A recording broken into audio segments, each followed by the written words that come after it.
Hello and welcome back to the Watson Weekend, your weekly dose of e-commerce entertainment. We are your hosts. I'm Rick Watson. I'm Jessica Lisewski, dusting off those cobwebs. Yeah, this one is going to be rough o'clock for a show because we haven't done this in a couple of months now. Just a reminder, we are not professionals at this. No. No. We're not going to win Pulitzers here, but we hope that we're bringing a little fun to your Friday and exploring some new angles on the latest trends and retail e-commerce headlines. Thank you, Edward. You are always here. Really appreciate it. So we're so glad to be back. And I think want to talk first about, the sponsor of our show. So this show is sponsored by BigCommerce. And we are really appreciative. They are our partners, not only in platform, but also related to country music. We're going to dive into that a little bit. And I think we're going to get into the summer. And we talked about our Flashback Friday, which is a new segment that we're introducing. We're not going that far back into time. This one, we're going to just kind of hit it and just go first into what happened this summer. So, Rick, if I don't know if you're with us, you might be frozen a little bit here, but we can kind of hit on what's happening over the summer. Yeah, can you guys hear me? Is this thing on? It's on now. Yeah, we can hear Awesome. you. We got a little freeze frame, but we can hear you. Yeah, video looks great to me. I don't know what's happening with the LinkedIn, but yeah, the summer was interesting. A lot of family travel, learning new things that a newborn can do, and then adjusting as quickly as possible when you realize you're not prepared for it. So that has been each week in the household. So yeah, we're excited about that. You're in your baby proofing era. Is that what we would say? Yes. Yeah. We're baby proofed ish. Nice. All right. Well, my summer was pretty amazing. I did the travel and I went abroad with like a couple hundred thou of my closest friends. I think everyone was in Italy this summer, and I was there with my family and friends. It was amazing, and that sounds kind of cliche, but it really was the trip of a lifetime. And I bumped into a couple other really close friends. Vinny, we're going to roll a video, I think. Yeah.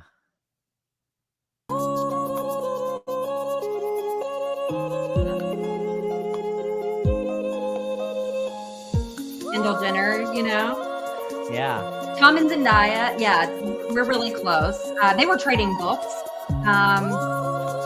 Anna Kendrick and I saw the Coliseum together. And who can leave out J-Lo? J-Lo. Yeah, J-Lo and I had who had the better bod competition. I lost. Yes. And we're gonna pour one out for Bennifer. Bennifer was not there. Bennifer was not there. The only American not in Italy this summer. He was the only person not in Italy this summer. So yeah, so that was pretty much my summer. And I think you have one more summer story to share, right? Yeah, I think there are a couple of things that happened this summer that I was tracking from a retail news point of view. Things that I didn't expect to see, in particular, like Amazon signing a deal with TikTok. That was surprising. That happened in the last couple of months. Did you ever think you would see that, Jess? No, I didn't. But something has to happen, because if you look at where Amazon's owned search for so long, right? Like 56% of consumers are starting their search on Amazon. We start to see these social networks encroaching on the territory, right? Mm-hmm. Gen Zers are using their social first, right? Social commerce is really coming into play. So I think this is Amazon on offense, or are we calling it defense? They're on some kind of fence. Yeah, it's on a fence. I think they are trying to ensure that they're not left out of kind of the social commerce revolution. The consumers are looking for inspiration, and they expect the inspiration to come to them rather than search around the internet from everywhere. That seems so 20 years ago. So I think that's the story. That's the first story. How about your most interesting summer story? Yeah, I thought that what was interesting around summer stories that we're going to talk about this a little bit later. Lots of things happening in the C-suite in Mm. retail and lots of shakeups. And that's one of the stories we're going to get to later. It felt a little more momentous maybe than summers past. And, the big commerce summit, the big summit happened, and it sounded like there was a lot of momentum coming out of that. You were there. And I'd love to just kind of hear a couple of highlights that you have from that show. Yeah, look, Big Commerce has had a couple of big announcements in the last year. One is Travis Hess coming on as president of the division.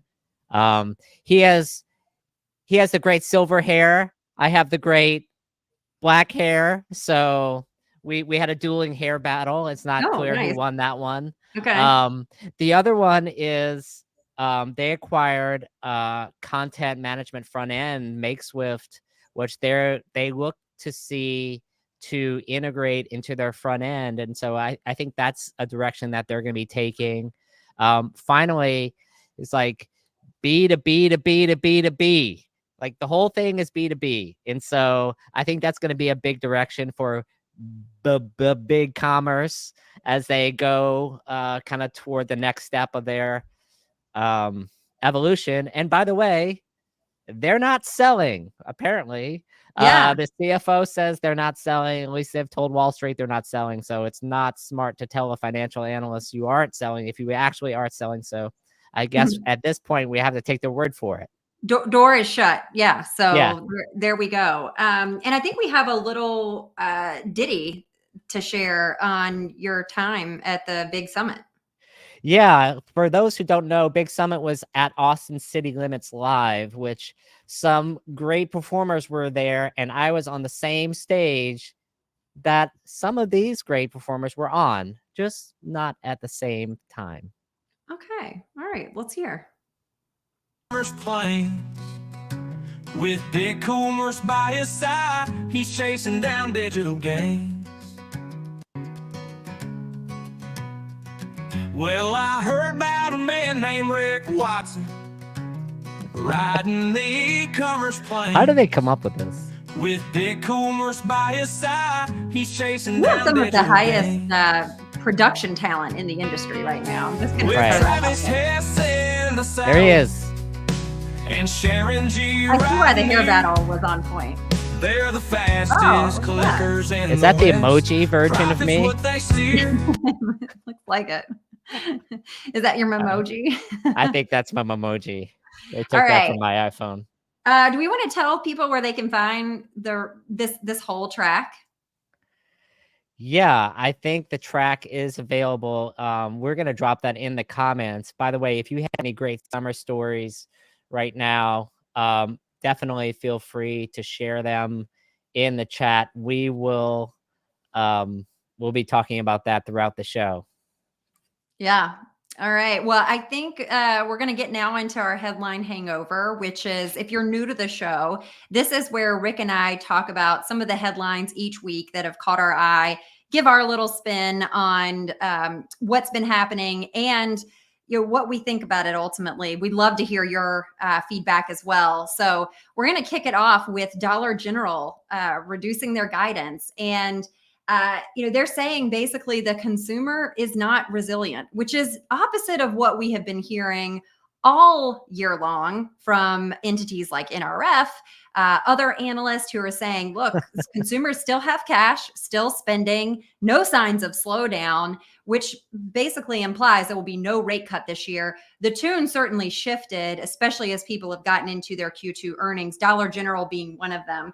If you don't know, 35,000, the customers who spend 35,000, make 35,000 annually, makes up about 60% of their revenue. And this is where Todd Vassos, the CEO, is saying that they're feeling pressure.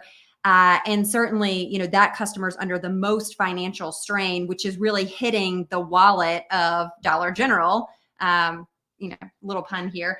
It's kind of interesting, though. If we go to Todd's commentary in 2020, we're going to flash that up. And this was from a recap of a story that John Oliver ran last year, where John Oliver was digging into the underlings and the underbelly of these dollar stores in general. And Todd said, look, I will tell you, we do very good in good times and we do fabulous in bad times. You think he's eating a little bit of crow here, Rick? Yes, he is eating more than a little bit of crow, especially if you look at the shape that the stores are in. And it seemed like Dollar General got Temu'd in this market. They sure It's did. Yeah, there is a Temu situation. I mean, do we think Walmart's picking up some of these customers? Todd said, look, don't worry, guys. We recognize we've got some pressure here. The customer's pressured, but we're going to control what we're going to control. And we're going to own what we can own. And he talked about they needed to improve their stores. He talked about they also need to improve how they handle their inventory. And this next shot we're going to show you is pretty telling. And yeah, so this was from a customer. Same thing, same from that segment last year. If you have not seen it, it's really telling about the state of just dollar stores in general and where they're squeezing to save money. It's stores, associates, employee experience. There are no store associates anymore. You can't find them. There's like one person in the store, and that's essentially what they were saying. But this customer on TikTok is posting, hey, I'm just trying to get staples, and they are about 20 feet that way. So when your customer cannot get through the aisles, Houston, we have a problem. So yeah, it's a big issue. Look, the consumer is not resilient in the dollar store. They're resiliently shopping somewhere else. And so I think that's the story here from the headline Hangover. And John Oliver certainly called that out. Yeah. The next story in their headline Hangover is interesting. It's like Walmart is actually taking aim at eBay. And if you look at things that you would never expect to get at a Walmart, probably high-end sneakers and Marvel comic book collectibles might top your list.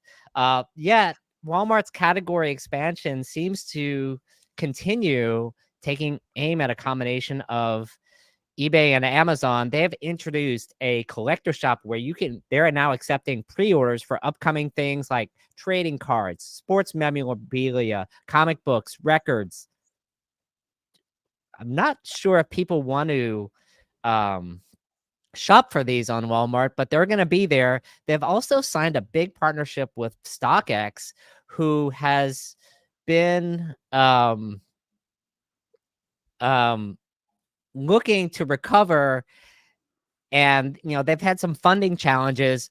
Now it appears that Manish at Walmart, who is a former eBay and Amazon execs, means like it sounds like the joke's on everyone else but Walmart, and like Manish is just adding like random stuff to the website and it's like, you guys figure it out, we're gonna put it up there and see what happens to the shopping experience.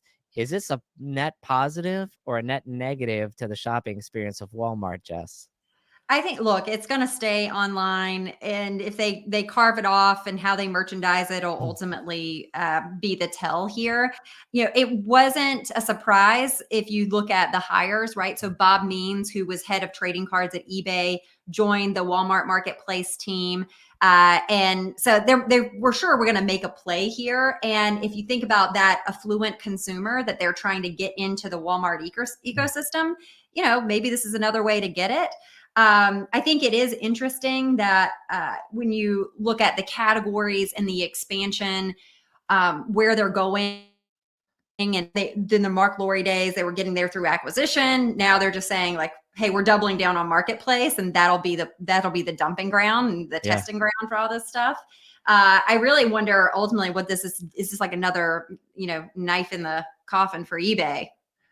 Yeah, I mean, look, eBay is not going anywhere. Amazon's not going anywhere, but Walmart keeps growing. And so it seems like eventually there's this collision between Walmart, Amazon, Temu, all these dollar stores. It's like a Royal Rumble here. And you have to wonder, where does eBay fit anymore in an era where everything is just so cheap anyway? Like, do you need to do price discovery on eBay if you can buy something so cheap?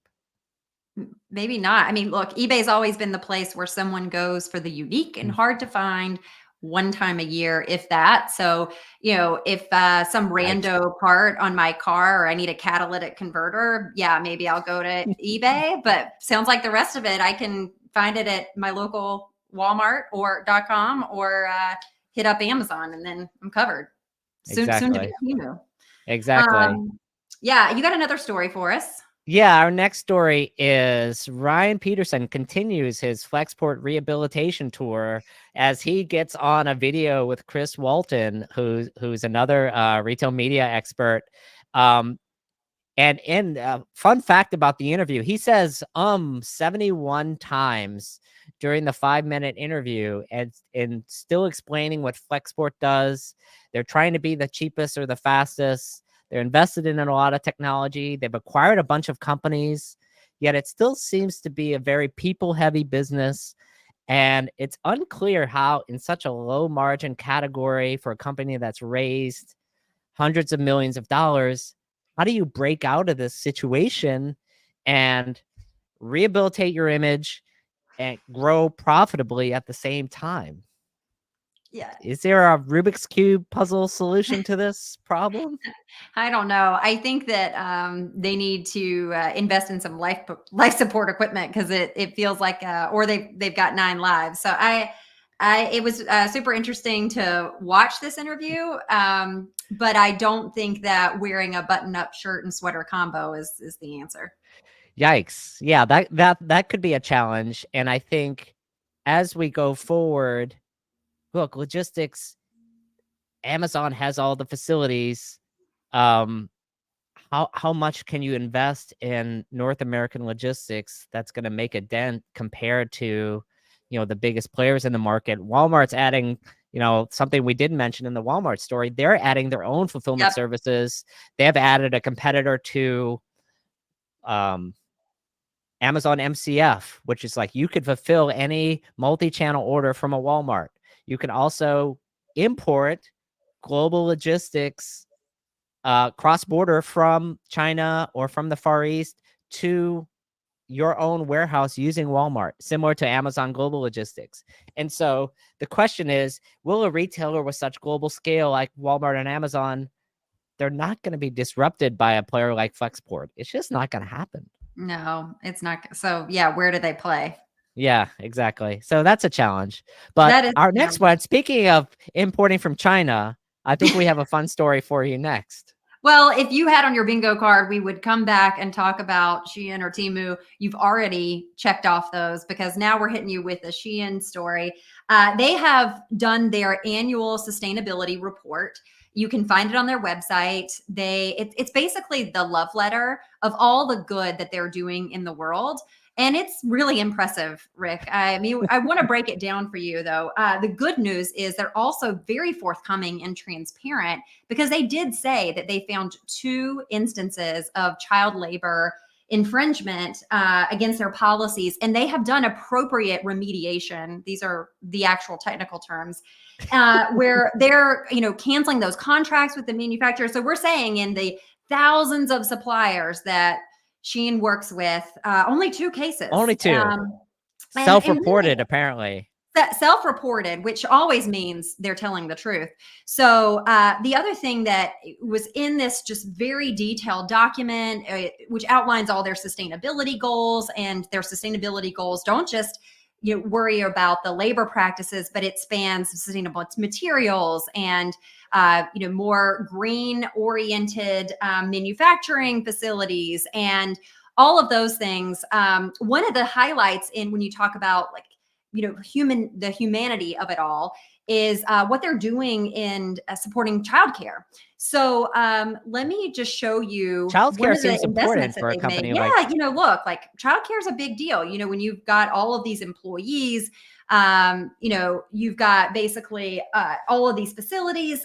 They want to make it better for those working parents. So they've taken $150,000, invested to stand up a total of 10 childcare facilities where they're running summer camps. I just want to show you this beautiful image of these children who are at these summer camps. And these are all the stats that you can also see of all the good that they're doing and the upgrading to their facilities and training. Look at all these happy workers entering the facility.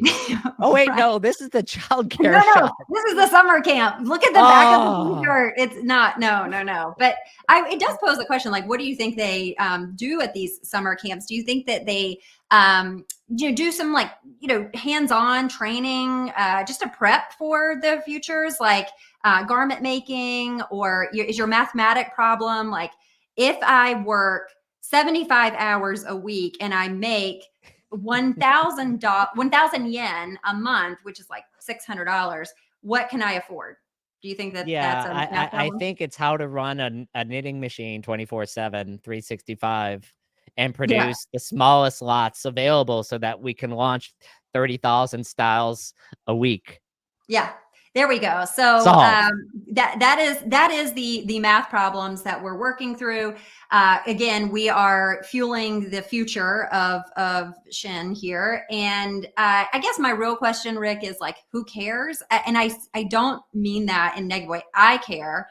I think it's really important that companies are doing good in the world, but is this really going to change the like nature of their shopper? Like, are their shoppers reading this? Who is this for? No one. It's for the governments. It's a Hail Mary for the governments. Like, please don't shut us down. Please don't regulate us. We're doing good in the world. It's firmly PR. We've talked on this show before. If you call up the Shein compliance department, it's the compliance/marketing department. And I think that's what we're seeing here. And so when you get to the end of it, what do you have? You have a company that it's pretty opaque how they do business, where they do business, and the consumer in the US has kind of been trained not to care Right. because it's a little bit out of sight, out of mind. It's a little bit like sustainability when you talk about it. Does a consumer care in a self-reported survey? Does a consumer care about sustainability? Oh yes, it's my top priority. The earth is fits for the children. Like with like the place needs to be here for our children and grandchildren. Like Yeah. right Better after watch. my $3 Temu item gets here. Right. Exactly. Yeah. I mean, it is a little bit counterintuitive that we say Gen Z is the generation that cares the most about the future, yet they are happy to get their $10 sneakers shipped from either a TikTok shop or Temu Exactly. or With minimal lead. minimal lead. Yeah. last two wears, but hey, we're all good. You know who is doing good in this world, and it is Ooh. Calvin Klein, because they have brought us the next chapter in their campaign with Jeremy Allen White. There was a bit of a miss here because there were no tidy whities, which like Jeremy Allen White tidy whitey. Yeah, that's my run at comedy. Jimmy Kimmel, I'm coming for you. But look, this new installment was released on Tuesday. It debuted this fall collection, which, if you haven't heard, Rick, the 90s are back. So the 90s are back in a big way, and Calvin Klein was starting to debut some of that. So this has paid off. All jokes aside, 39% increase in sales since their first ad released. So Whitey is kicking it for Speaking of the CK. 90s, my sister-in-law just went to a Pearl Jam concert in Chicago. So they're coming back. Yes. Also, Oasis announced that they're going to have a reunion tour, and I'm there for it. Oh, yeah. Just saying.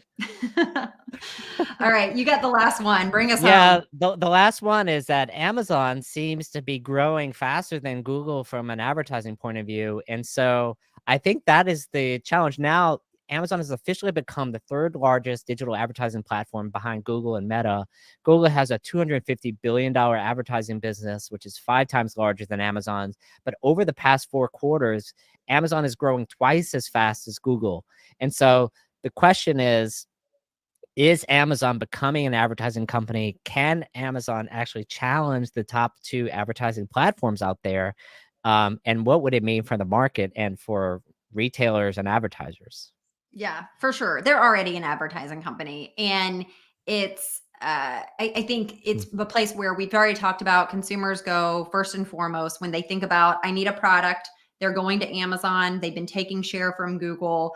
I think it's just a question of where does it go from here, because they haven't really tackled that grocery space, which if you look at, yes, there's like retail media, but when you go to offline, Amazon doesn't really have a play. So, it feels like that's the next big frontier they need to figure out how to tackle.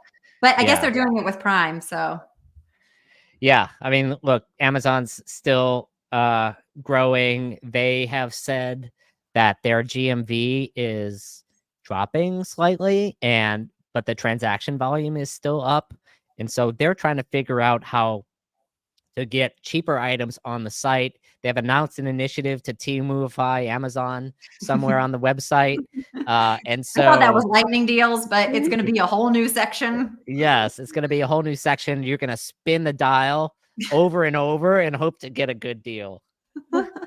It's called a surprise in the box. You know, you just get extra stuff in there. Extra lead. That's the Extra surprise. lead. It's okay.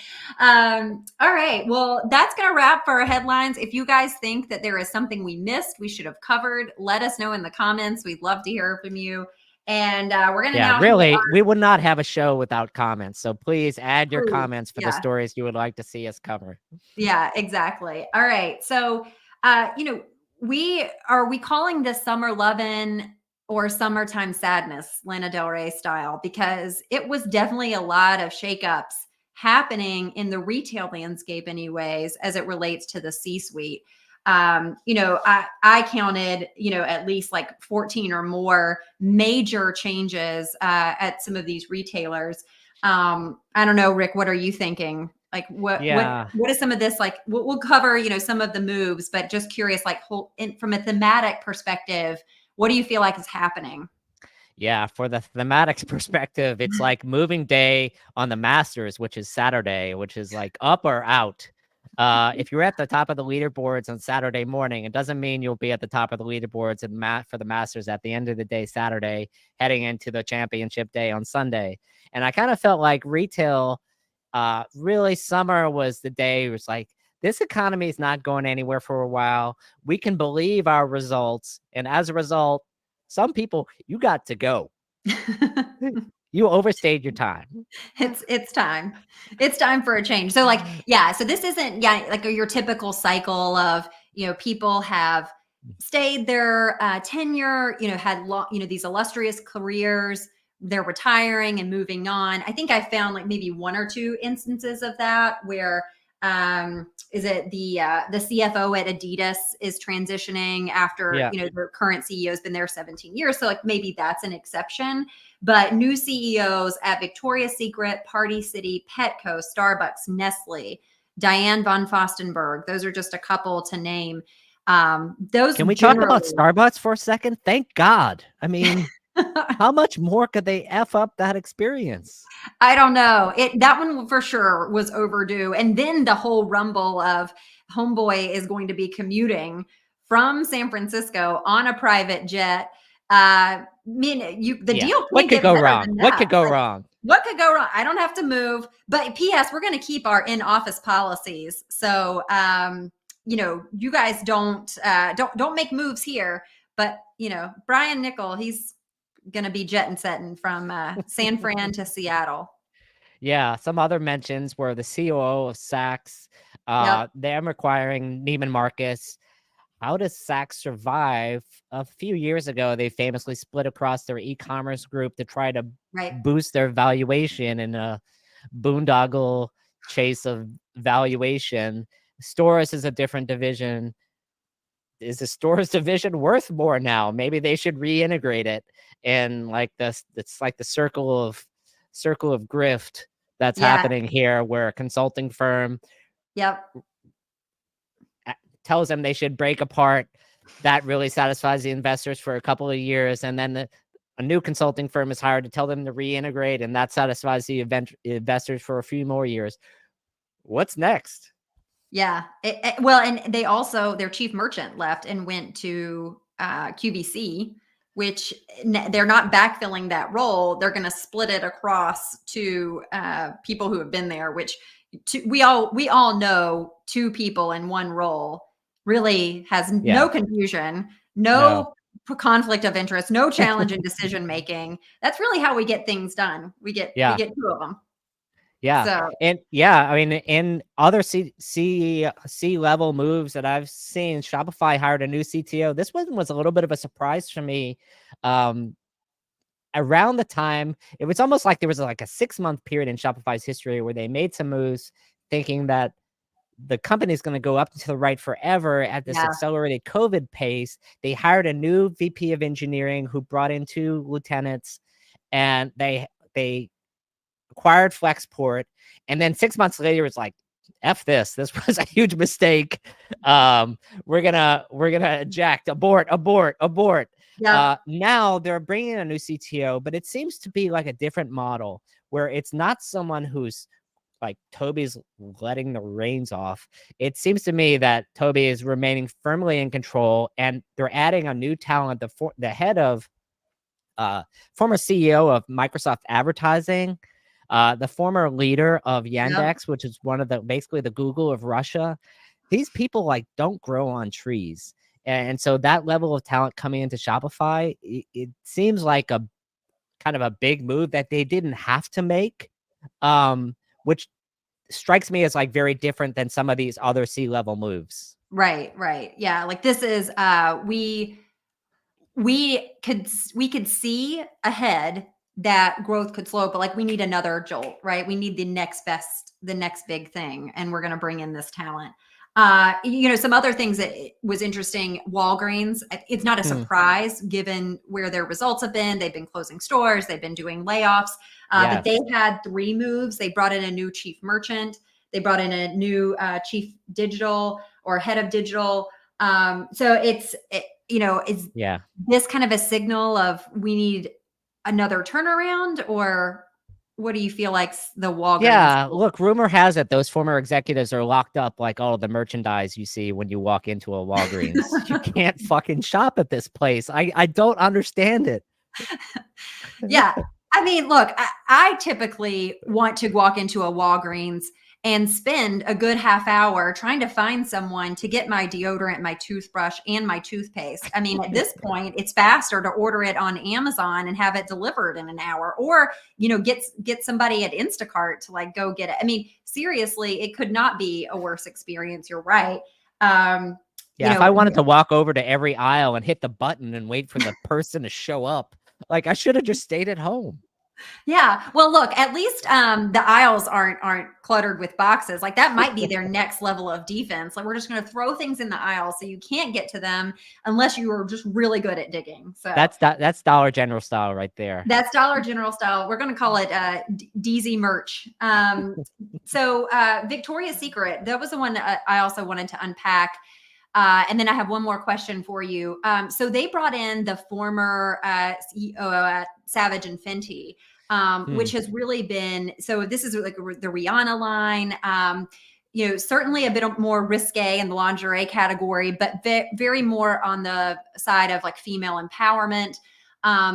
Curious, like, can this brand be turned around, or is there too much coming at it? Like, now you have Skims, you have, Spanx, you have Wear Lively, you have all of these other lingerie brands that basically have been tearing Victoria's Secret apart. Like, yeah, Victoria's Secret may be donezo.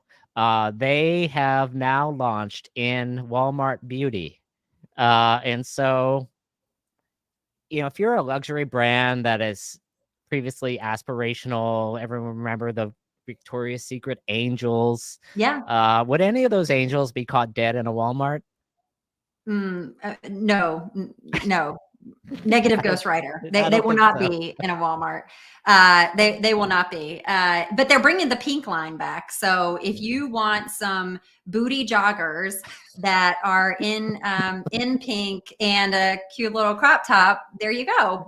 But you could also find that on Temu, and it'll get here in 4 weeks for a fraction of the price. Right. There we go. Exactly. All right. So my last question is there people that should have been on the list that wasn't on the list? Like, curious if there is somebody that you were surprised, you're surprised like there's not been a shakeup more. Yeah, there are a couple of things. One is probably at the top of my list right now is Nike. I think we've never seen a greater story of shareholder value destruction than the last 3 to 4 years of the John Donahoe reign of terror at Nike. And so say we're going to direct to consumer. We're a tech company. Isn't this fun and cool? We don't need stores. Mother. This is where consumers shop, in the store. Huh. Mhm. Okay. Let's Yeah. let's figure out this store thing.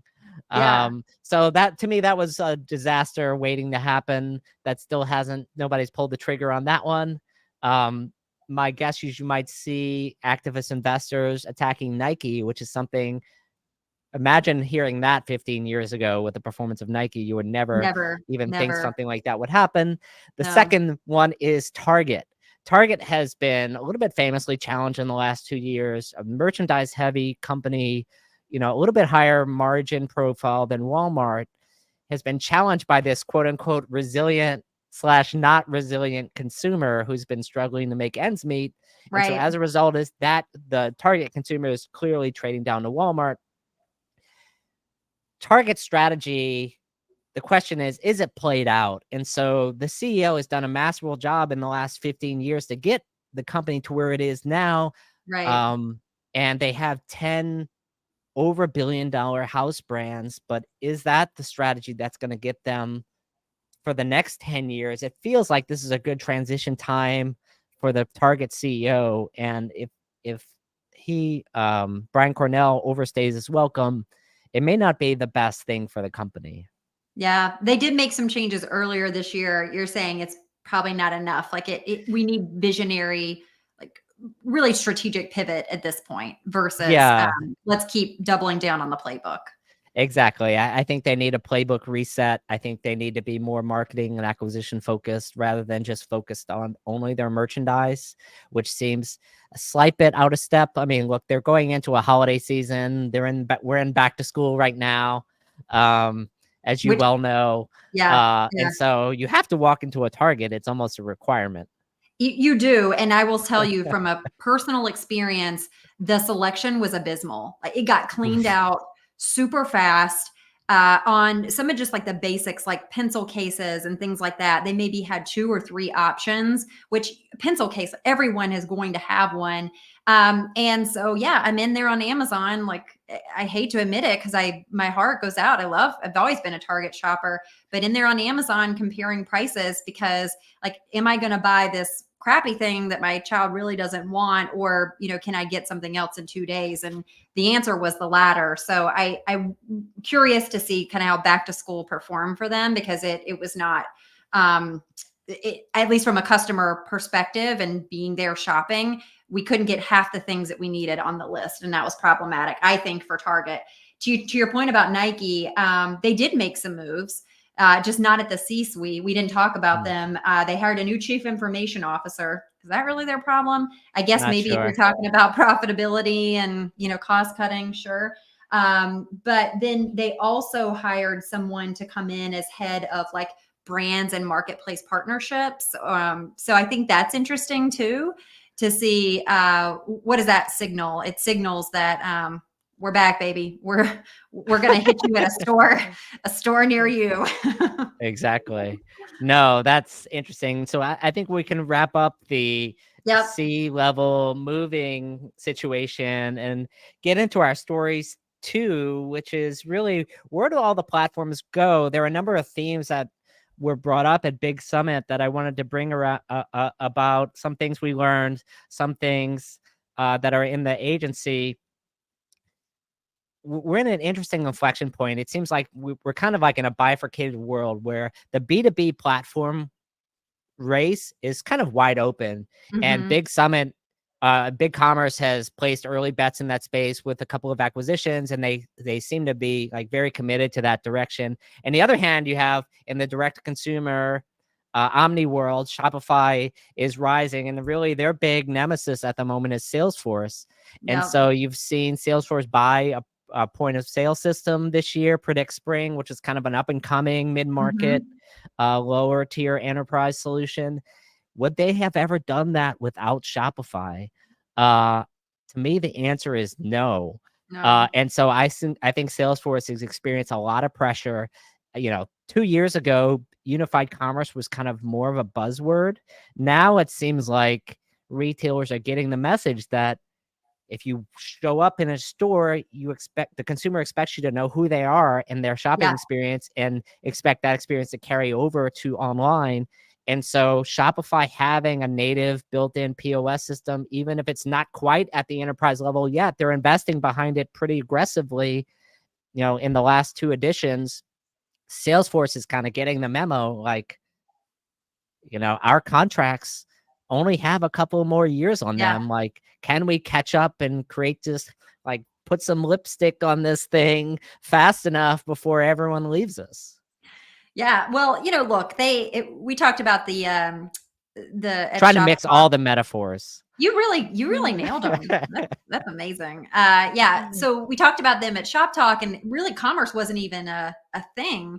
They talked Tableau. about they did Tableau. Hey, we got Slack, guys. Here we go, shiny. So it is interesting to see that, like, they certainly can't just hit the eject button on the commerce strategy, because I think that messes up a lot of things that they've been building towards in this whole unification of even just an ecosystem, set aside unified commerce.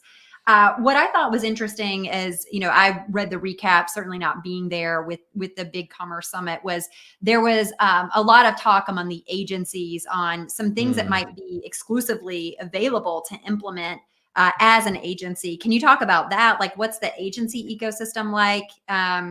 Is it different as you look across these platforms? Yeah, I think the reality is agencies are in a different world in this sort of SaaS universe we're living in. Even Travis, when he was up on stage, he's been in agencies his whole career. And like, my summary is like, agencies are effed, because the days of these long-term maintenance contracts are over. And so as a result, I think agencies are much better off moving into like data strategy, growth strategy for some of these brands, rather than just assuming you can like fix bugs and ADA compliance issues indefinitely on like a 10K retainer.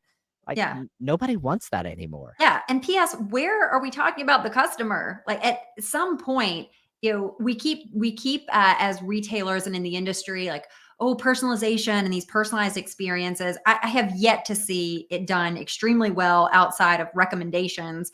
I mean, literally, even just talking about ticket sale. I bought tickets to go see the Cowboys and the Lions. I'll tell you why later. Like, I'm not, I am a Cowboys fan, but I bought the tickets, and I'm getting emails from SeatGeek. Hey, buy your tickets. I already bought them. Like, this is just down to the basics. Yeah. So it feels like agencies could really come in with better solutions of, you talked about data and normalization of data and getting the right infrastructure in place, but also just strategies and implementations of how do people actually achieve not just even personalization, but better connection to their customer, because we're not hitting the mark yet.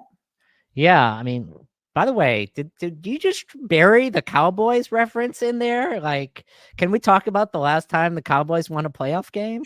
I know, I can't help it, you guys. Like, I grew up in the 80s. My dad is a huge Cowboys fan. I'm just like, it's forever in my heart. I gotta say, I'm like, I know Jerry Jones is scum and like Dax I get it. But it's like ingrained, It's in your heart.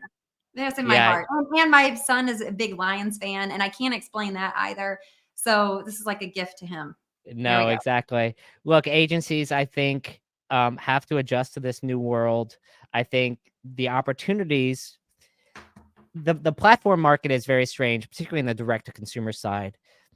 The challenge is, and this is what I'm hearing from a lot of agencies, is that prospects are coming in with Shopify already chosen. They're like, hey, our board member said we have to use Shopify. Or the chief digital officer comes in, and now there's been like a generation of e-commerce managers and directors. I was talking about this with another colleague of mine this week.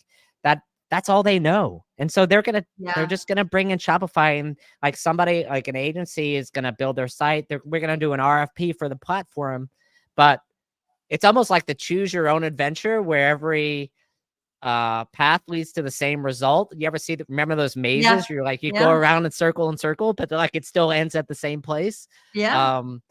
And so you're telling the board that you're like, oh, we went to this extensive platform discussion, but we knew we were going to choose Shopify anyway. And so I think there's a lot of that happening in e-commerce right now because of the momentum and that earned media. And if you think about earned media is so important, and everyone's trying to like, what's the perfect PR story that we can tell to the world? Right. That's your owned Right. media. But really, to me, the key to the next 10 years for any brand, any software company is your earned media. Like what's true that other people say about you. And right now, Shopify has that. Can I say it? On Snatch. Is that a word? Is that a new hip word? It used to be Fleek. And it's a new thing. that was my word before, really. Yeah. Well, I also said true dat, which I was explaining that to my kids, like why, instead of saying yes. Anyways, but yeah. So you're right. It is. And the stories, it's just the kind of tale as old as time, but the stories are really what other people say about you, not what you say about yourselves. And it really is important that companies, like whether it's BigCommerce, whether it's Shopify, whether it's Salesforce, what's the narrative that's out there? And it'll be interesting to watch kind of how it breaks down. Look, if I'm Shopify and I'm telling my own story, which I heard in an ad the other day, do I want to say use the checkout that Allbirds uses? I don't know. What Allbirds? Maybe. That was the ad. It's not the checkout that's the problem, I think. So, all right. Well, any other kind of closing things you'd want to say on this topic? Yeah, no, I think, again, commerce is in a place where retailers and brands are realizing that they need to trade down. The trend seems to be simplicity, vendor consolidation. And if you're a SaaS vendor in the audience, like flat growth, because of all the trade down, people are reducing usage fees. They're cutting vendors they don't need. And so if you're a CEO or someone who works at one of these software companies, like hang in there is my best advice. Like you're probably doing better than the next person. Work on your churn, cut some of your like big fancy projects and go back to your core, like really focus on why people loved you to begin with, and go visit your customers more. Yeah. Forge those relationships and work. I think also work through them to tell your story, because they're going to be your next best bet of where you find the client. I mean, look, when I was on the SaaS side, I got more referrals from the other retailers I built relationships with that were stronger than the ones that I was cold calling, full stop. So that's the name of the game.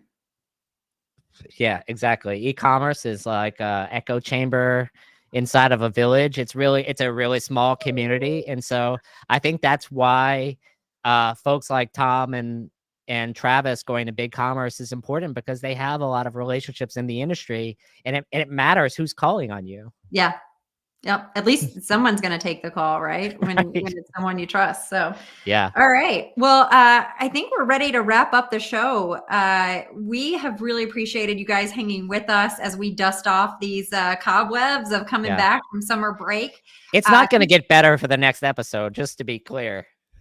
Yeah, we'll see. I mean, we might be doing a few more mouth exercises, red leather, yellow leather, just like get the juices flowing. But if you guys have something you think we missed or a story you'd like us to dive into, please let us know. We hope you have an amazing weekend. Thanks, guys. Yeah. And we're going to dance.